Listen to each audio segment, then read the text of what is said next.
Welcome back to another episode of Behind the Burger. I'm Carol Ann Romo, the Executive Director for the New Mexico Beef Council, and I'm here with Heidi Humphries from Tucumcari. Yes. Heidi, thank you for agreeing to do a podcast. Absolutely. And will you introduce yourself and kind of give your background? My name is Heidi Humphries, and my family ranches in Quay County in Quay Valley. They're just south of Tucumcari.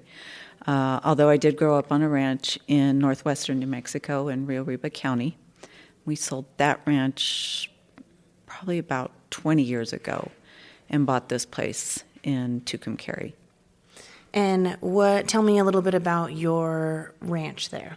We have a cow-calf operation running Black Angus, and my dad's actively involved, lives on the ranch. I live on the ranch. My sister and brother-in-law live on the ranch, building a home, so we are all actively involved.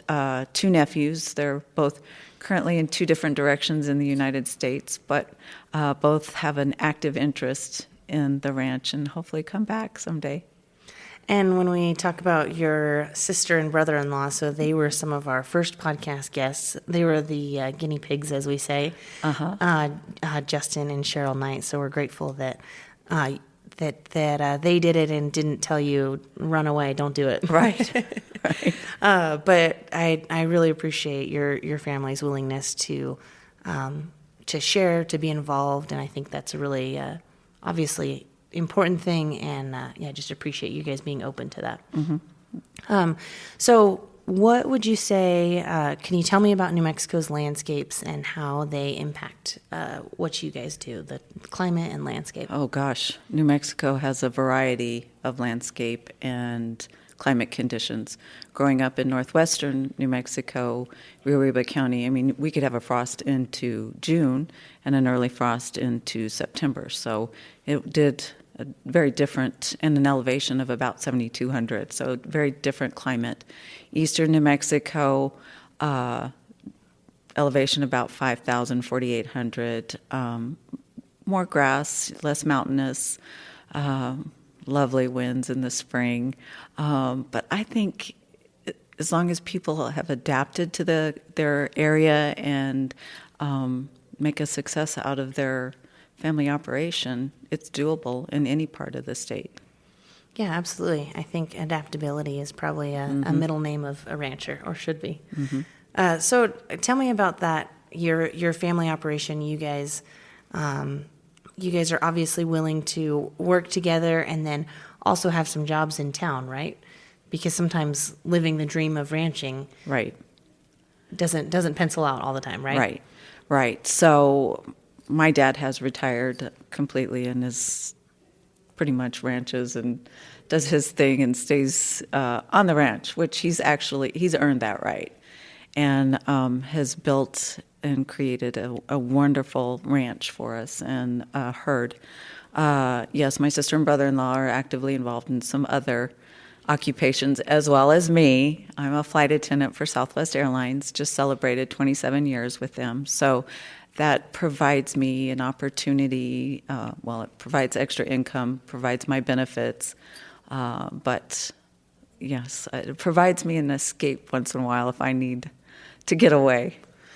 And I think that's a lot of ranchers have other jobs, or we just recorded with Sarah Fitzgerald, and she said they say anything to make a buck because the lifestyle is worth it. Right. And having a job in town can provide the benefits that are a little less expensive than paying as an employer. Absolutely.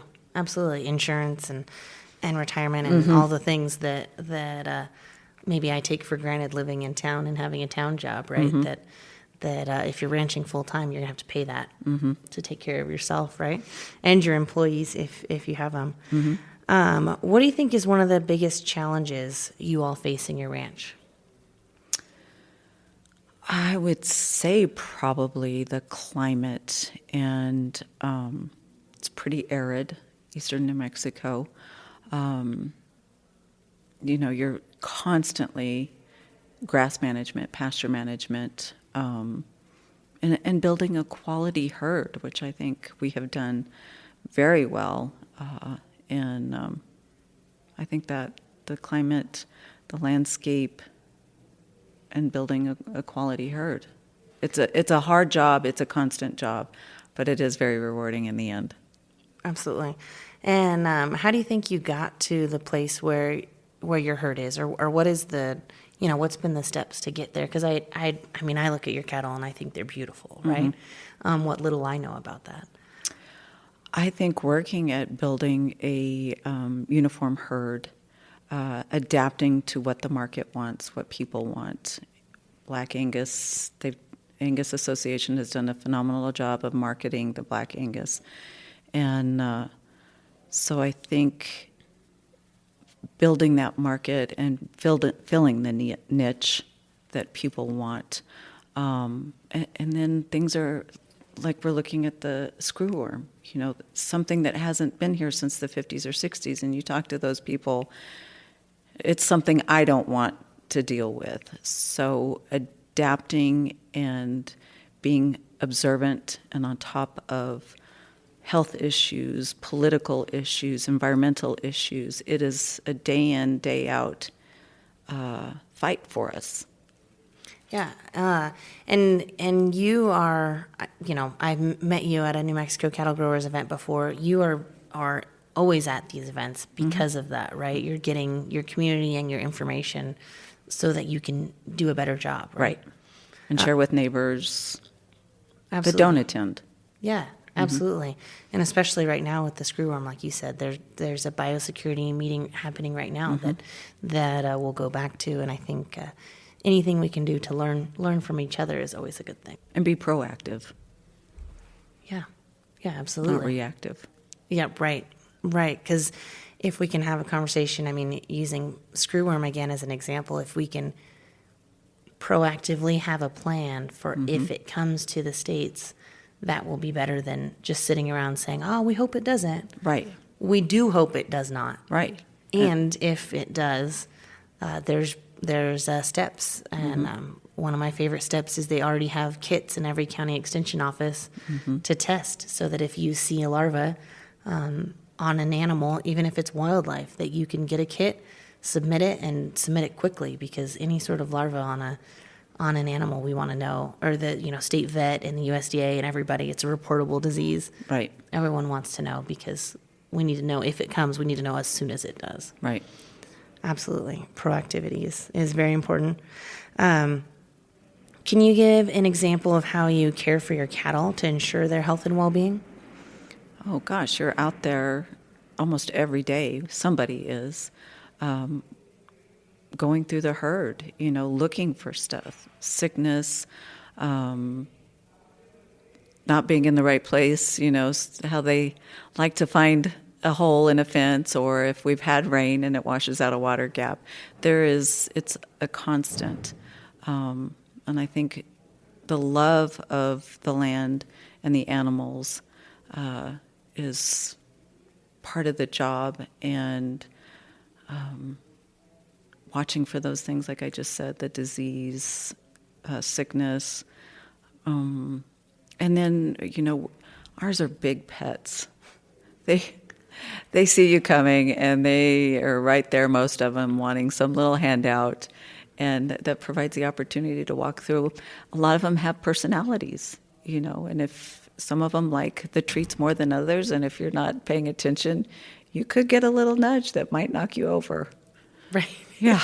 Because they don't know that they're too big to be a pet. Right. They have Yes. no idea. Right. That's fun. I know even when Justin and Cheryl were driving me around to see some of the property, there was a calf that they were trying to find for me, and right away they found it, and it was the one that had a real blocky Right. black and white face that was just really cute, but they knew exactly where it would be and where its mom was, and just comes with knowing the cattle and then having them gentle enough that they come to you, right? And a good vaccine program, Oh, know, and we have some phenomenal resources for that. So always keeping up to date on that. That was one of the panels this morning.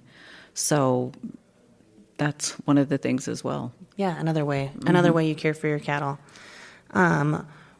What do you think is one thing most people don't know about raising beef, and maybe specifically in New Mexico or just in general? That it's not Yellowstone. Yeah. Yes. Something that they don't know? Well, there's a lot of things. I mean, they think it's horseback and sunsets and, that everything's honky-dory. It's not. There's fences to fix. There's windmills to fix. There's water lines to fix or add or improve, or we're dividing pastures to better manage the pasture so that they'll work one side better than they do the other. Because they do. They like certain grasses, they like certain spots, and they will stay right there. So it's a management. It's very rarely a moneymaker.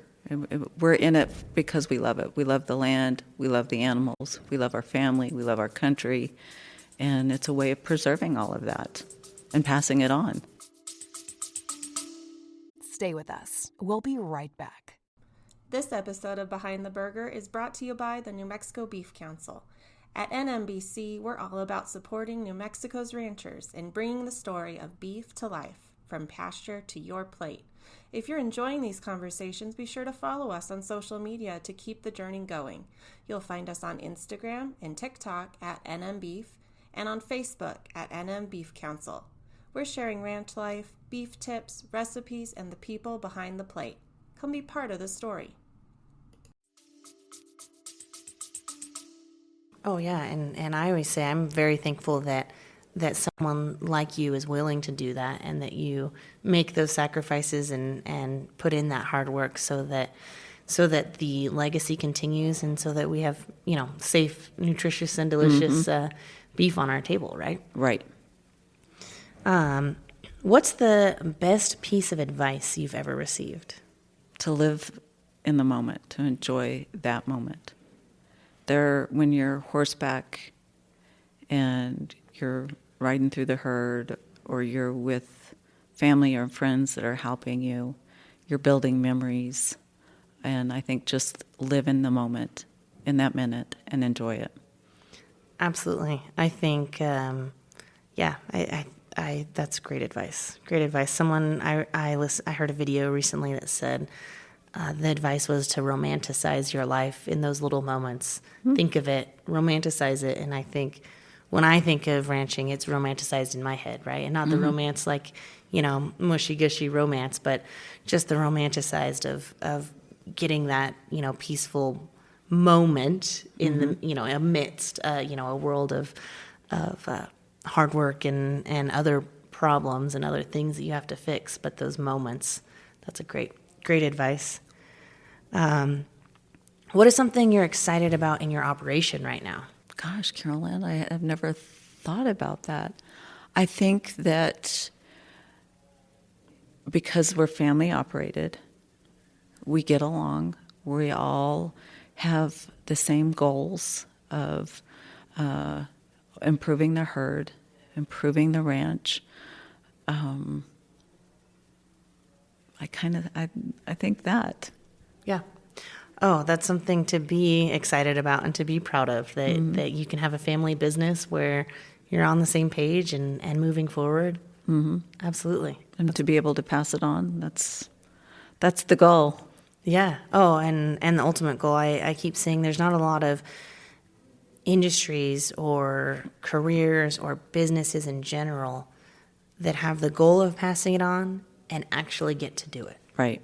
Right? Because there you guys are, as an example of two generations already working and kind of passing on, right? And 3 with my nephews. Right, right. And so to really see it in action consistently in agriculture and in ranching specifically is always a wonder and a really important thing that I hope consumers understand, that family is such an important part of it.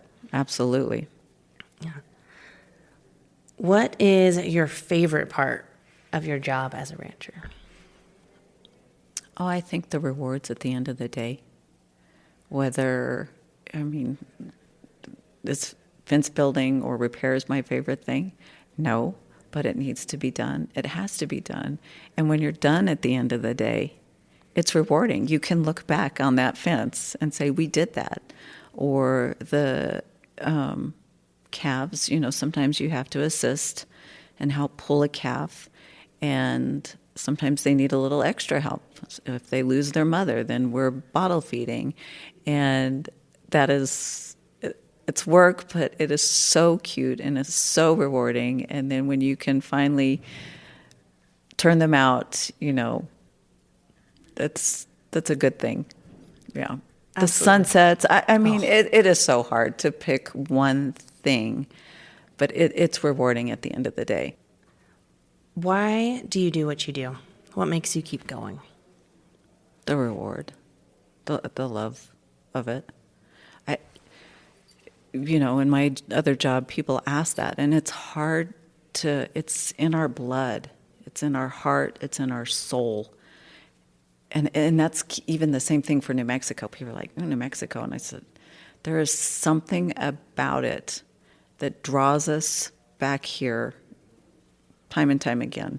And I'll admit, when I graduated high school, I'm never going back. Well, and I really did. No, I did go back to Lindworth. I take that back. And I taught. But then I lived in Albuquerque for a little while. And when we bought this ranch, I talked to my parents and I said, I really think I want to come home. That was the new home. And of course they were like, of course.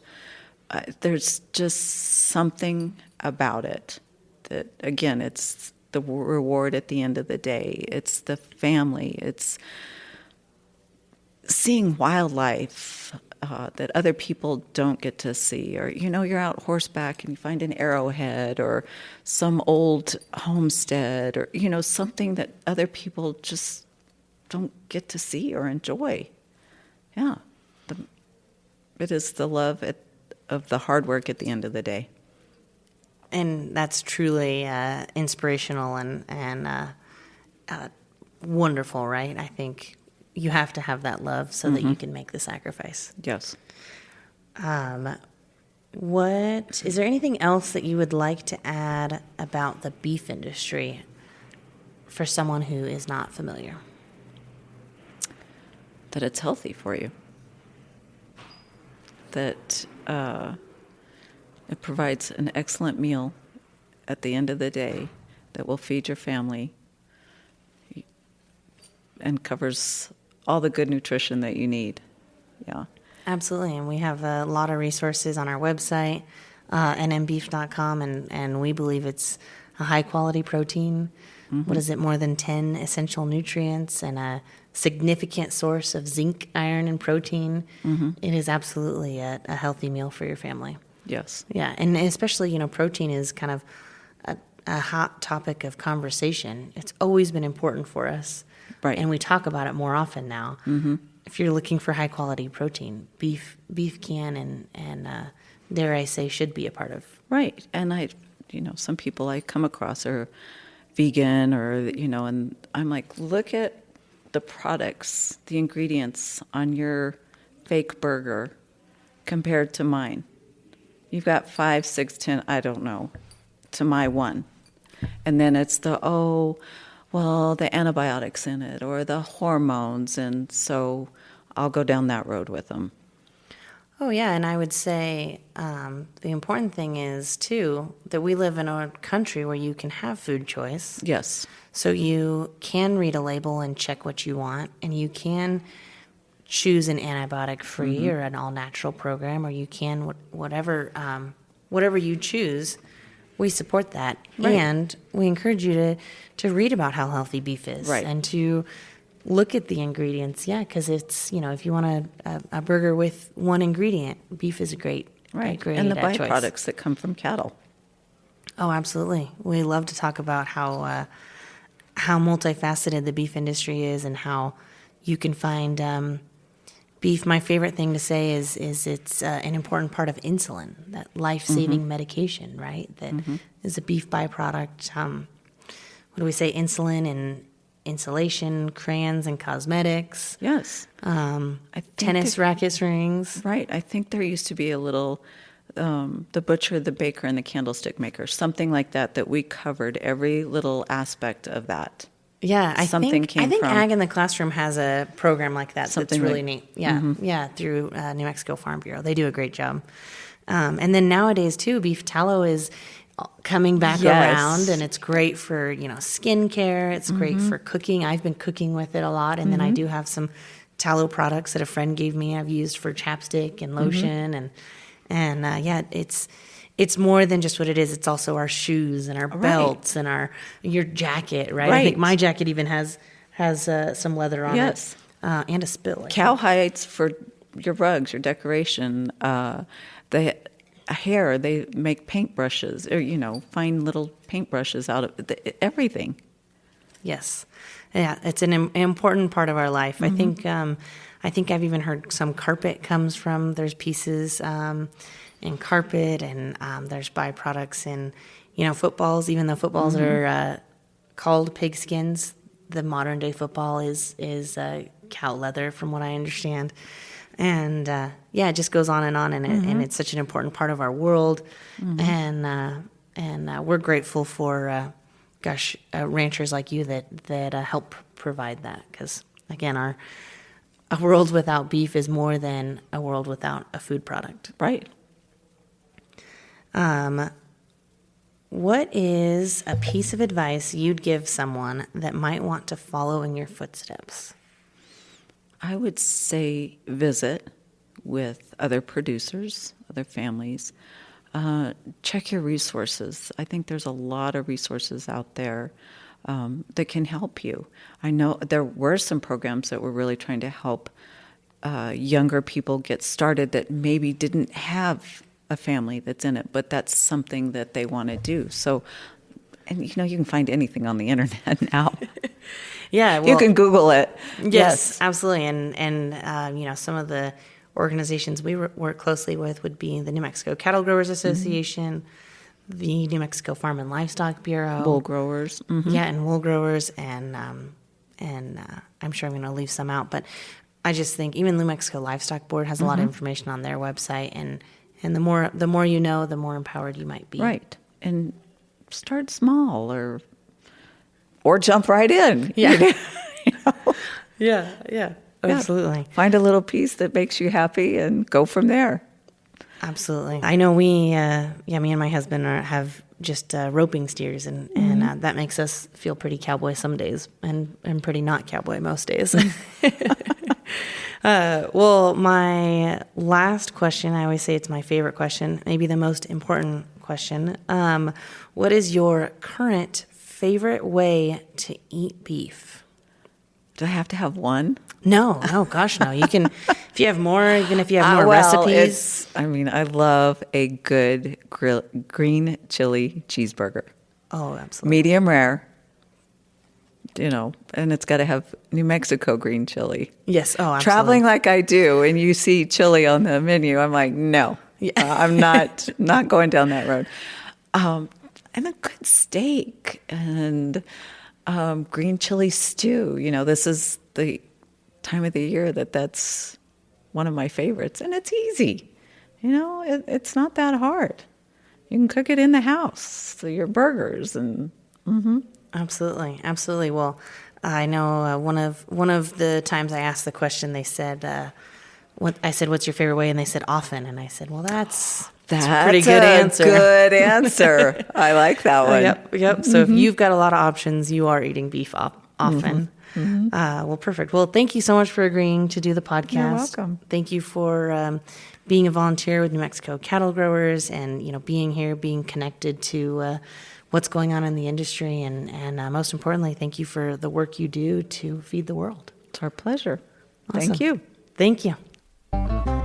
Behind the Burger is a podcast produced by the New Mexico Beef Council with the goal of telling the stories of the cattlemen and cattlewomen of the New Mexico beef industry.